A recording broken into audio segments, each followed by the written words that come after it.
Hi, my name is StreamerMind, and if you've read the title, you know exactly what we will be doing today. So before we begin what is probably the most nerve-wracking run I ever did on this channel, let's go through what I actually mean by one-shot. There are, in my eyes, two ways to achieve a true one-shot kill in Bloodborne. The first is to simply press the attack button and deplete the entirety of the boss's health bar with only that hit. And the second way, which implies staggering the boss to then perform a visceral attack which completely drains its HP. As long as these two criteria are met, the one-shot is achieved. For the rest, I can skip, cheese, and bend this game over backwards and spank it like a little girl to complete the challenge. This run took ages to prepare and to put together, so it would be amazing if you could like the video and subscribe to the StreamerMind channel for more videos like this. Now that we laid down all the groundwork, let's begin. The first obstacle will be early bosses, as there isn't really an option to skip them and we obviously aren't strong enough to kill them instantly with one shot. So we will have to get creative. After running around Yharnam, I made contact with a little girl. Please don't ban me, YouTube. I swear, it's not what it sounds like. She gave me a music box that plays that new weird Kanye West song everyone's been talking about and told me to give it to her mother, who went out to look for her abusive father. I reached the guy's location and used the music box 3 times to trigger his PTSD and have him transform into the real monster he really is. And I then tried for hours to get him to off himself off the map, unsuccessfully. He probably got so bored so much himself that he couldn't take it anymore and died on his own.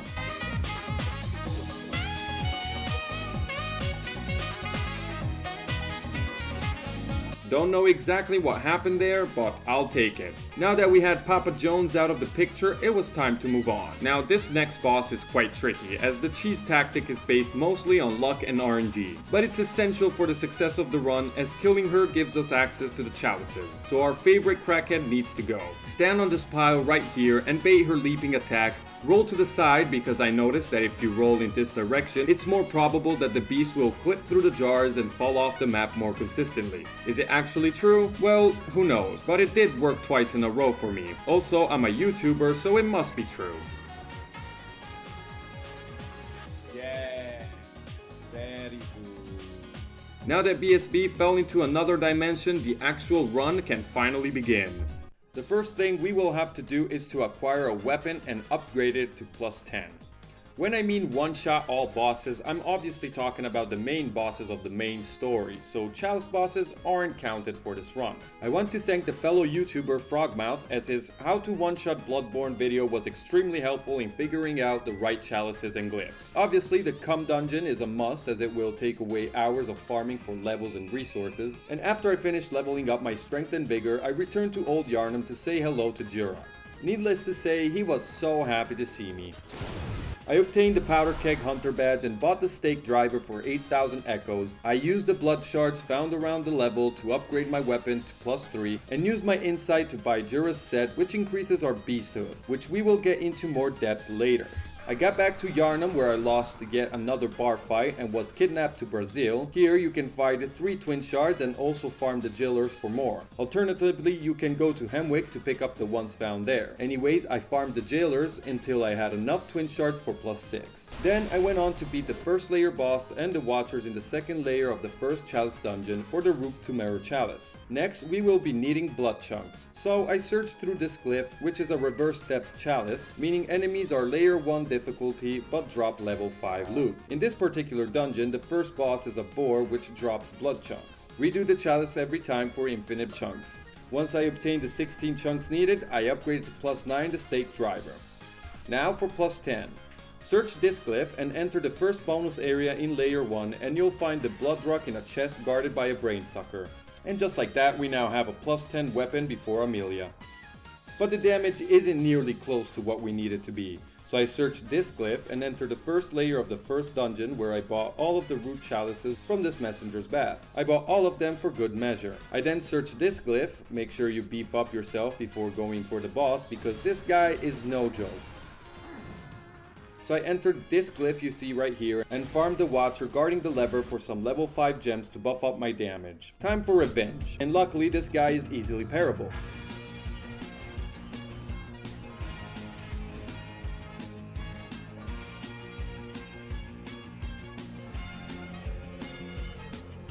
I continued my way to the second layer boss, which is a bloodletting beast, and with the power of fire papers and chewing on its ankles, I was able to beat it and obtain the Yihil Root Tumero Chalice.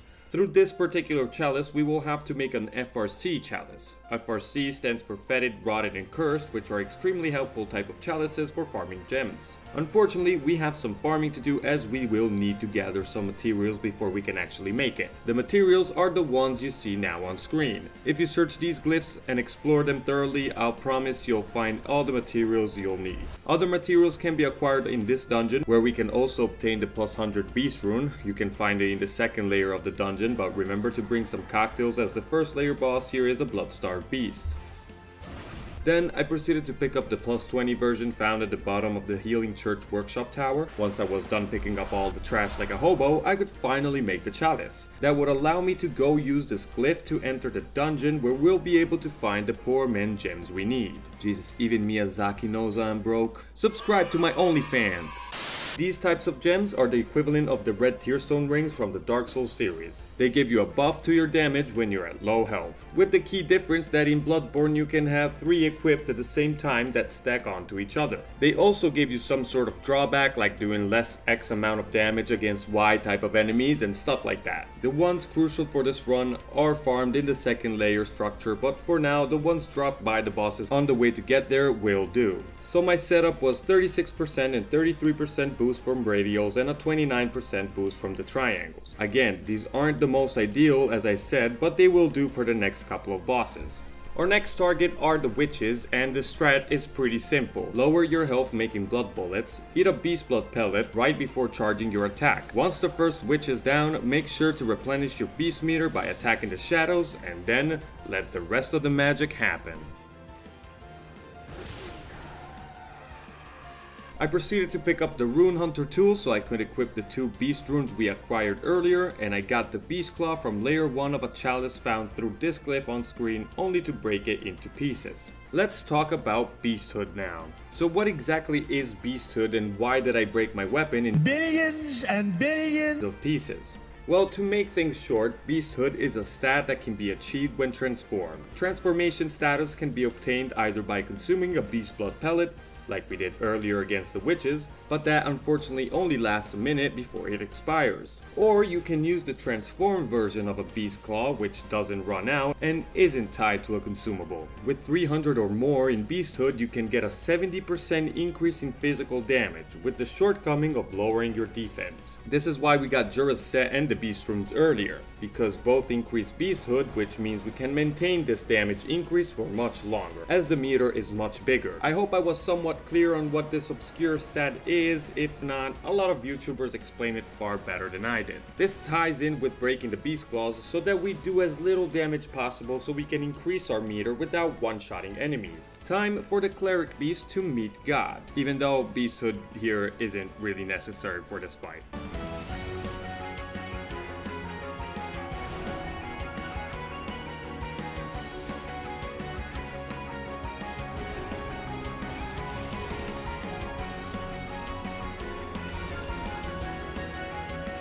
Amelia the Doggo Lady is a different story though, as she has much more health. We will have to build up the meter. Luckily, we can hit the mobs just outside the cathedral gates to farm for it. You can quit out, and the beast meter won't disappear when you respawn, while healing the enemies for infinite farm as well. Once it's high enough, go in there and smash her like an Idaho potato.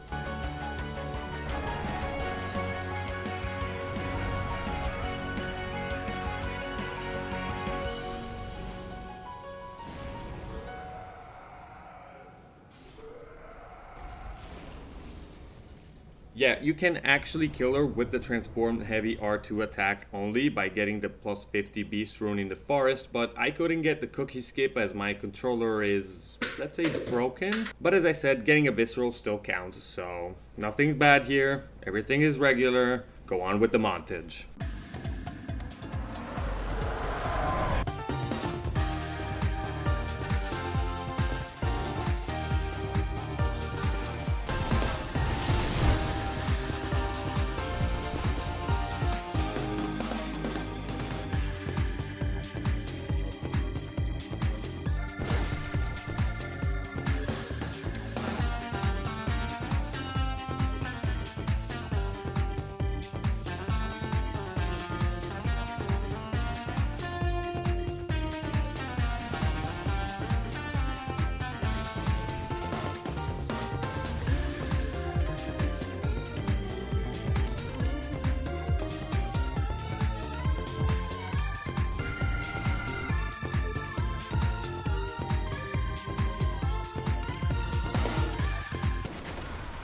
Dai, Dio porco!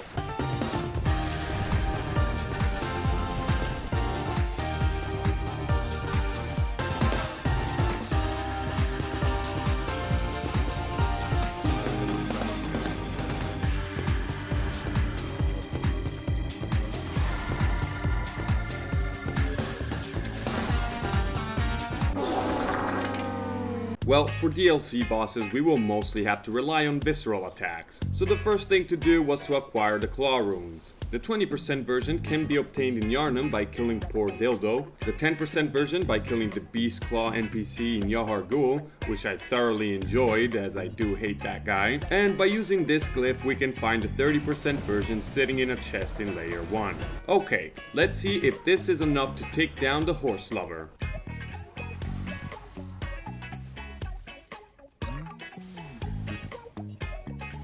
Close, but it's clear that the time for some gem farming had finally arrived.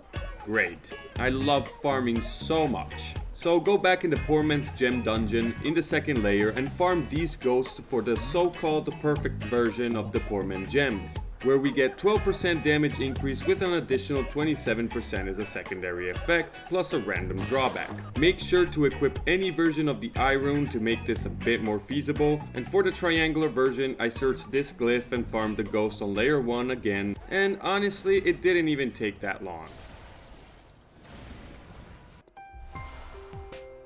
Now we should have the damage for handling Ludwig. To build up the beast meter, I used the witch waiting to ambush you if you take too long entering the fight. I went ahead to challenge Bojack Horseman over here, backstepped when he jumped attacked me, and immediately charged the heavy R2. And...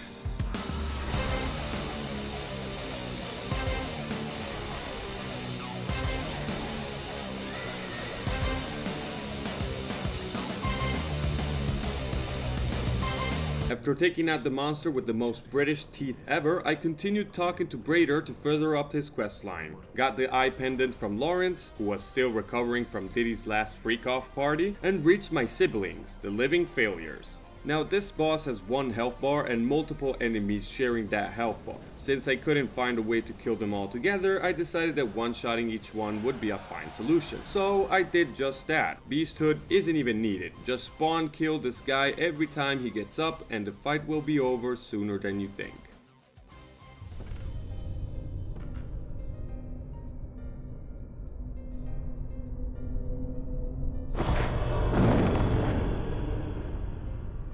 You gotta give him that hawk too and spit on that thing, you get me?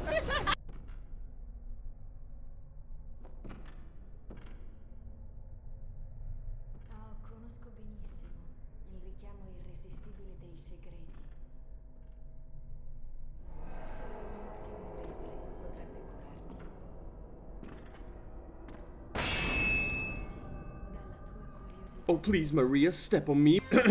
Before heading for the Blondie without a heartbeat, I abused the cum dungeon some more to increase my skill as much as possible. Then I used the guardians on the stairs to up my beast meter, and I then began dancing with Maria. A very short dance. Now I can finally call my high school bully and rub it in his face that I actually do have a girlfriend that lives in Canada.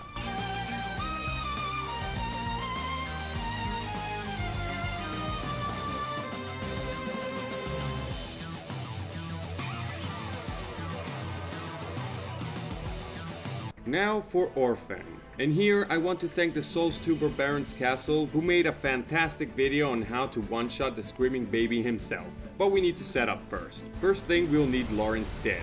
I couldn't find a way to one-shot him as he is the tankiest boss in the game, so I had to finish him off old school, and not in the same way your mother finishes off things when she means old school. The reason we needed Lawrence dead is to acquire the Beast Embrace rune for plus 15 beasthood. It also makes you look like a crackhead, which is fitting. Then I got the key to Upper Cathedral Ward for the Cosmic Eye Hunter badge for infinite pellets at the workshop. Then I tried having a go at the boss.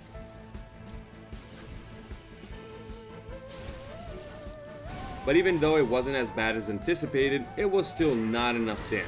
I tried one more time with fire papers, and while it did get better, it was still far away from our objective. So instead, I got the deer head as well as the rest of the set. Then I got the uncanny version of Ludwig's Holy Blade, as it is a quality build and should do a bit more damage, and this version also accepts triangulars. You can find it in the first bonus area on the first layer of this dungeon right here.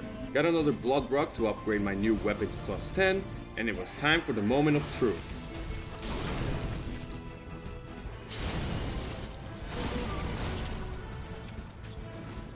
We are definitely getting there, but I feel like my meter wasn't filled enough, so I decided to give it another go, and this is what happened.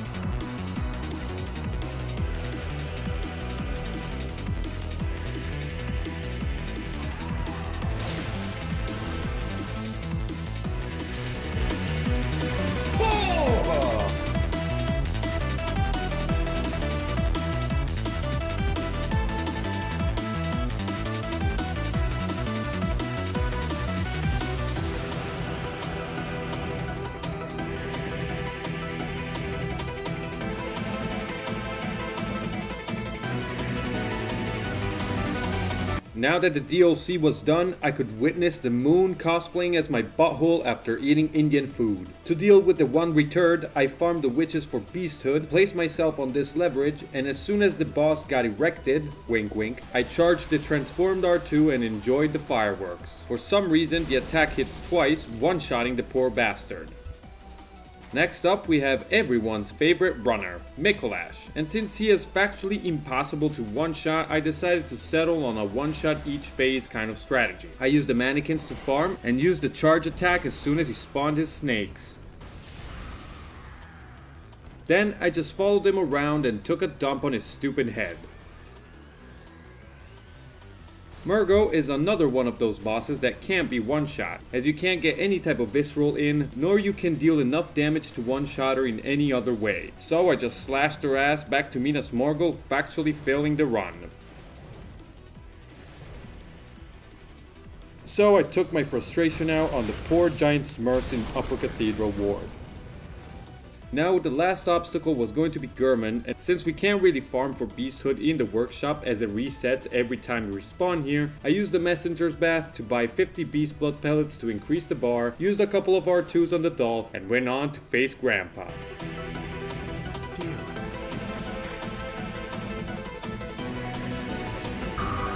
Tonight, Gammon joins the hunt.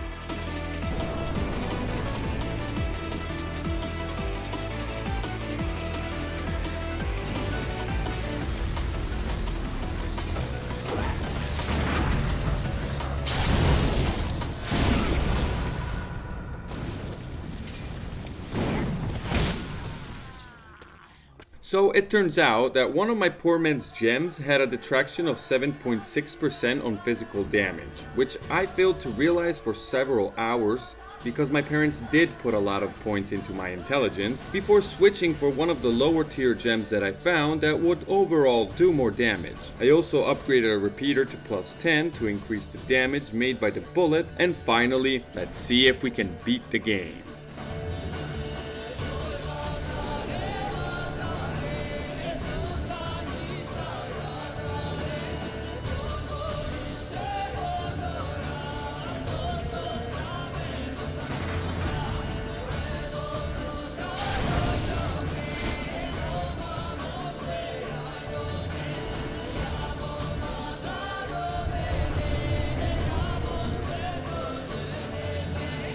So, can you one-shot Bloodborne? No, not really. Was it fun though? No, not really. Was it worth it? Hell yeah, brother, doing 19,000 plus damage to the screaming baby has no price. Alright guys, thank you for watching my video. Hope you enjoyed it. Go and check out the videos I mentioned earlier. You can find the links down in the descriptions, and go show these creators some love because they are very talented. If you haven't, please consider subscribing to the channel, like the video, and do the usual YouTube stuff. Thanks again for watching. This is all I've got for today, and I will see you next time.